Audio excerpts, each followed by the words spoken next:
हाँ, इस पे पहले प्रमेय कि हम कहते हैं कि अवयव के व्युत्क्रम की अद्वितीयता, व्युत्क्रम की अद्वितीयता, व्युत्क्रम की अद्वितीयता, यूनिकनेस ऑफ इनवर्स, कि यदि किसी अवयव के का व्युत्क्रम अस्तित्व में है तो वह व्युत्क्रम अद्वितीय अर्थात एक और केवल एक ही होता है। माना अवयव ए का कोई व्युत्क्रम है, अस्तित्व में है, और मान लेते हैं इसके दो व्युत्क्रम बी और सी है। अवयव ए के दो व्युत्क्रम बी और सी हैं, तो हम कहेंगे व्युत्क्रम अवयव की परिभाषा से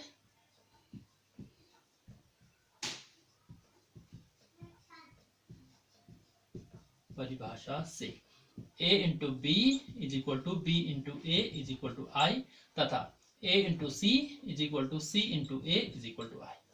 क्योंकि b a का इनवर्स है तो a और b और a दोनों का गुणनफल i होगा, तथा c भी a का व्युत्क्रम है अतः a और c और a दोनों का गुणनफल i होगा। अब हम चलते हैं b से लेके, b इज इक्वल टू हम लिख सकते हैं b इंटू आई, क्योंकि किसी भी अवयव का आइडेंटिटी मैट्रिक्स के साथ प्रोडक्ट उसी अवयव के बराबर होता है। i का मान हम यहां से लिखते हैं, b is equal b into हमने लिख दिया ac, i equal to ac है, i के स्थान पे ac लिख दिया। अब हम इस पे अवयवों के गुणनफल की साहचर्यता का नियम लगाते हैं, तो b इंटू हम लिख सकते हैं इसको b into a into c, और b into a equal to हमारा i है तो हम इसको लिखते हैं i इंटू c। पुनः तत्समक अवयव की परिभाषा से c into i equal to हो जाएगा c, तो b इक्वल टू c हो गया। अर्थात यदि a के दो व्युत्क्रम b और c हैं तो दोनों ही व्युत्क्रम बराबर होंगे। यह अवयव की अद्वितीयता। दूसरी प्रमेय हो गई, दूसरी प्रमेय दो अवयवों के गुणनफल का व्युत्क्रम उनके अलग अलग व्युत्क्रमों के विपरीत क्रम में गुणनफल के बराबर होता है। A B whole inverse equal to B inverse into A inverse. विपरीत क्रम का मतलब है कि ए इंटू बी है तो B inverse into A inverse होगा, और अगर बी इंटू ए है तो A inverse into B inverse होगा। अब हम इस पे लगाते हैं अवयव के व्युत्क्रम की परिभाषा, क्योंकि अवयव ए बी और उसके गुणन उसके व्युत्क्रम ए बी इनवर्स का जो गुणनफल होगा वो आई के बराबर होगा। A B into A B inverse equal to I.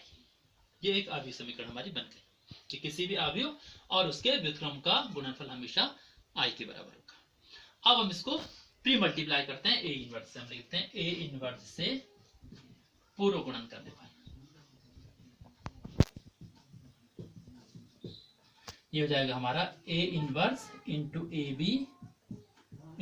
B whole inverse is equal to A inverse into I. दोनों पक्षों को हमने ए इनवर्स से प्री मल्टीप्लाई कर दिया है। अब इस पे एसोसिएटिविटी लगाते हैं तो ये जाएगा A inverse into A into B into A B whole inverse is equal to A inverse, क्योंकि A inverse into I equal to A inverse हो जाएगा। फिर A inverse into I, A inverse into A, ये A inverse A का inverse है तो A inverse into A equal हो जाएगा I into B into A B whole inverse is equal to हो जाएगा ए इनवर्स, और आई इंटू बी इक्वल होता है बी तत्समक अवयव की परिभाषा से। बी और आई का जो गुणनफल होगा वो उसी अवयव बी के बराबर होगा। B into A B whole inverse is equal to A inverse. अब हम क्या करते हैं, इसको फिर से हम क्या करेंगे, बी इनवर्स से प्री मल्टीप्लाई कर देंगे। हम लिखेंगे बी इनवर्स से पूर्व गुणन करने पर ये जाएगा B inverse into B into A B whole inverse is equal to B inverse into A inverse. फिर B inverse into B inverse B का इनवर्स है तो इनका गुणनफल आई हो जाएगा, I into A B whole inverse is equal to ये जाएगा B inverse into A inverse, और आई का ए बी होल इनवर्स के साथ गुणनफल हो जाएगा ए बी होल इनवर्स, वही अवयव equal to B inverse into A inverse. तो ये प्रमेय सत्य हो गया। ए बी होल इनवर्स दो अवयवों के गुणनफल का व्युत्क्रम उनके अलग अलग व्युत्क्रमों के विपरीत क्रम में गुणनफल के बराबर होता है। ठीक है, आगे अवयवों पर प्रारंभिक संक्रियाएं या एलिमेंट्री ऑपरेशन ऑन मैट्रिसेज। किसी भी अवयव पर हम 6 प्रकार की संक्रियाएं कर सकते हैं, उनमें से 3 पंक्तियों पर और 3 स्तंभों पर होती है। तो पहले आते हैं प्रारंभिक पंक्ति संक्रियाएं, एलिमेंट्री रो ऑपरेशंस।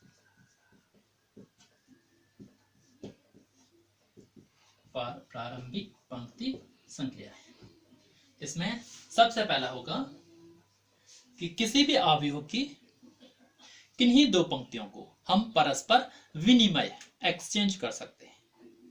किन्हीं दो पंक्तियों को परस्पर विनिमय कर सकते हैं यदि हम किसी भी अवयव की आईवी और जेवी रो को परस्पर विनिमय करते हैं। माना अवयव ए की आईवी और अवयव ए की ही जेवी रो को परस्पर हम एक्सचेंज कर रहे हैं, तो इसको हम निरूपित करेंगे ऐसे, ए आई टू बी एक्सचेंज्ड या इंटरचेंज्ड बाय ए जे। इसका एग्जांपल जैसे हमारा सपोज अवयव है ए इक्वल टू 1√3 2 1 1। अगर मैं इसकी दोनों रोज को आपस में बदलता हूं, पहली और दूसरी को, तो हम लिखेंगे A1 to be interchange R1 to be interchange by R2। इसको R लिखेंगे, रो है तो R से आ रहा है। R1 to be interchange by R2। R तो पहले R2 लिखेंगे 2 1 1 और फिर R1 लिखेंगे 1√3 और 2। इस प्रकार से दो रो को आपस में बदलना। R I to be interchange by R J, आईवी रो को जेवी रो से हम परस्पर विनिमय कर रहे हैं। दूसरा, हम किसी अवयव के किसी भी रो को किसी संख्या से गुणा या भाग कर सकते हैं। यदि हम आईवी रो को माना किसी अचर के से गुणा करते हैं, तो इसे हम निरूपित करेंगे R I to be replaced by K into R I. Suppose हमारा ये अवयव है ए इक्वल टू 1√3 2 और 2 1 1। हम क्या करते हैं, इसके दूसरी रो को -2 से गुणा कर देते हैं, तो हम लिखेंगे R2 to be replaced bye -2 R2। तो ये अवयव हो जाएगा हमारा 1√3 2। पहली रो वैसे ही रहेगी और दूसरी रो को -2 से मल्टीप्लाई कर देंगे तो जाएगा 2 2 जा 4 -4 1 2 जा 2 -2 1 2 जा 2 -2। ये अवयव पे कोई परिवर्तन नहीं होगा। दूसरी हो गया। और तीसरी हो जाएगी हमारी कि ये तीसरी इंपॉर्टेंट क्या है कि किसी अवयव की किसी भी पंक्ति में उसी अवयव के दूसरी पंक्ति के अवयवों, संगत अवयवों के अपवर्त्यों को या गुणजों को हम जोड़ या घटा सकते हैं। किसी अवयव की किसी पंक्ति के अवयवों में उसी अवयव के किसी दूसरी पंक्ति के संगत अवयवों को किसी अचर से गुणा करके जोड़ या घटा सकते हैं। सपोज मैं कहता हूं कि आईवी पंक्ति के अवयवों में क्या कर रहा हूं मैं, जेवी पंक्ति के अवयवों को के से गुणा करके जोड़ता हूं और तब उसको आईवी रो के स्थान पे रखता हूं। तो क्या लिखेंगे, R I to be replaced by R I plus K R J. आईवी पंक्ति के में हमने क्या करा, जेवी पंक्ति के अवयवों को के से गुणा करा और फिर उसमें जोड़ दिया। जैसे सपोज ये अवयव है ए इक्वल टू 1√3 2 और 2 1 1। मैं क्या करता हूं, इसमें पहली पंक्ति में दूसरी पंक्ति के अवयवों को -1/2 से गुणा करके जोड़ देता हूं। तो ये हो जाएगा R1 to be replaced bye, पहली पंक्ति में पहली पंक्ति के अवयवों में दूसरी पंक्ति के अवयवों को -1/2 से गुणा करा और फिर जोड़ दिया। R1 to be replaced by R1 plus -1/2 into R2।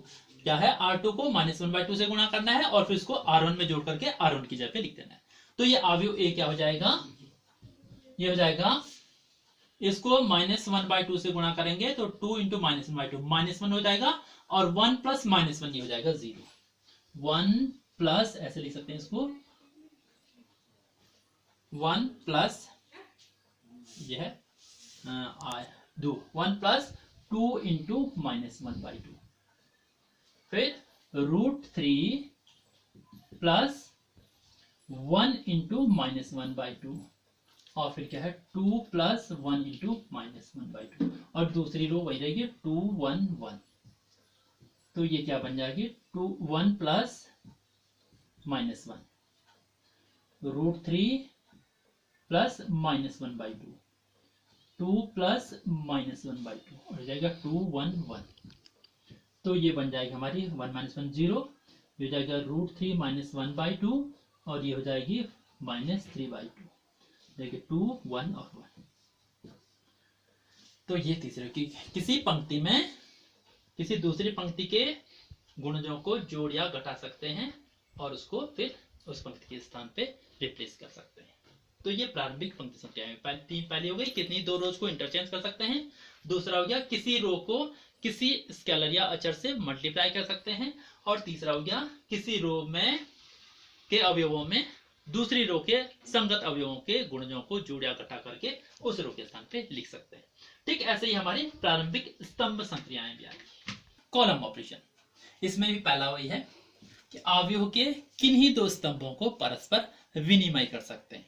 माना हम आइवें स्तंभ आइवें कॉलम को जेवें कॉलम से एक्सचेंज करते हैं तो इसको निर्मित कर देंगे CI to be interchange by CJ। Suppose हमारा अवयव है 1√3 2 2 1 1। हम इसके क्या करते हैं पहले और तीसरे स्तंभ को परस्पर एक्सचेंज कर देते हैं। तो हम लिखेंगे C1 to be exchange bye C3। तो C3 को C1 के स्थान पर लिख देंगे 2 1। C2 वैसे ही रहेगा √3 1 और C1 को C3 की जगह लिख देंगे 2। तो 2 1 √3 1 2 √3 1 1 1 2। ये नया मैट्रिक्स बन जाएगा। दो स्तंभों को परस्पर विनिमय करना।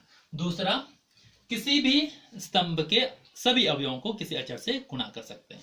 क्या लिखते हैं कि मान लेते हैं हम आइवें स्तंभ को किसी अचर से गुणा करते हैं तो हम लिखेंगे K इंटू CI।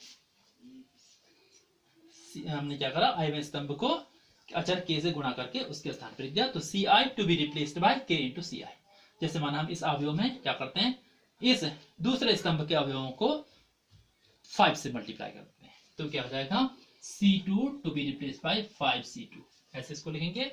और ये क्या हो जाएगा 1 2 पहला स्तंभ वैसे ही दूसरे भी स्तंभ में क्या करेंगे 5 इंटू √3 5√3 और 5 इंटू 1 5 और तीसरा स्तंभ वैसे रहेगा 2 CI to be replaced by K into CI। और तीसरा जैसे वहां था वैसे यहां भी कि किसी स्तंभ के अवयवों में उसी अवयव के किसी दूसरे स्तंभ के संगत अवयवों के गुणजों को जोड़ या घटा सकते हैं। और इसको लिखते हैं हम माने आइवें स्तंभ के स्थान पर लिख रहे हैं हम आइवें स्तंभ के अवयवों में जेवें स्तंभ के गुणे को घटा रहे हैं या जोड़ रहे हैं कुछ भी लिख सकते हैं। तो उसको लिखेंगे CI to be replaced by CI plus KCJ। मान लेते हैं इसमें ही क्या करते हैं हम कि इस पहले स्तंभ में तीसरे स्तंभ के -1/3 को गुणे को घटा देते हैं।